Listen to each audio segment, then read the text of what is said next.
ప్రతిష్టాత్మక ఆస్కార్ 2025 అవార్డుల వేడుకలో అనోరా సినిమా అద్భుత విజయాన్ని సాధించింది. లాస్ ఏంజల్స్లోని డాల్బీ థియేటర్లో అంగరంగ వైభవంగా జరిగిన ఈ వేడుకలో సోనా బేకర్ దర్శకత్వం వహించిన అనోరా సినిమా 5 విభాగాల్లో ఆస్కార్ అవార్డుని సొంతం చేసుకుంది.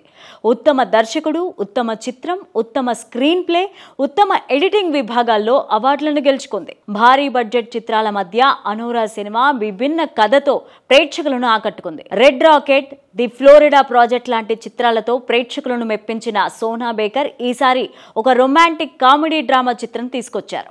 ఈ సినిమాలో కథ మొత్తం 23 ఏళ్ల వేశ్య అయిన యానీ చుట్టూ తిరుగుతుంది. బ్రూక్లిన్ లో నివసించే ఆమె ఒకరోజు రష్యన్ ఒలిగార్క్ కుమారుడు వాన్యాతో కలుస్తుంది. వాన్యా ఆమెను ప్రేమించి రహస్యంగా పెళ్లి చేసుకుంటాడు. వేశ్యగా జీవించే యానీ జీవితంలో జరిగిన ఈ ఆశ్చర్యకరమైన మలుపు ఆమెను ఒక పెద్ద సమస్యకు గురి చేస్తుంది. వాన్యాను వదిలేస్తే ఆమెకు $10,000 ఇస్తామని వాన్యా తల్లిదండ్రులు ఆమెకు ఆఫర్ చేస్తారు. యానీ ఈ ఆఫర్ను స్వీకరించి వాన్యాను వదిలేసిందా? చివరకు ఆమెకు ఏం జరిగిందనే కథతో ఈ సినిమా సాగుతుంది. అనోరా 2024 అక్టోబర్లో విడుదలై బాక్సాఫీస్ వద్ద ఘన విజయాన్ని సాధించింది. ఈ చిత్రం $6 బిలియన్ సుమారు 52 కోట్లతో నిర్మించడం జరిగింది.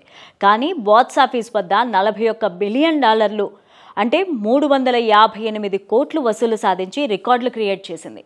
ఇదే కాకుండా ఈ సినిమా పలు అవార్డులను కూడా పొందింది. కేన్స్ ఫిల్మ్ ఫెస్టివల్లో ప్రదర్శించిన ఈ చిత్రం ఫామ్ డి ఓర్ అవార్డును కూడా గెలుచుకుంది.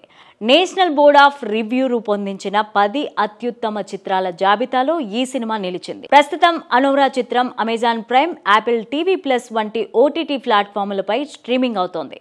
ఈ సినిమా చూడ్డానికి డబ్బు చెల్లించాల్సి ఉంటుంది.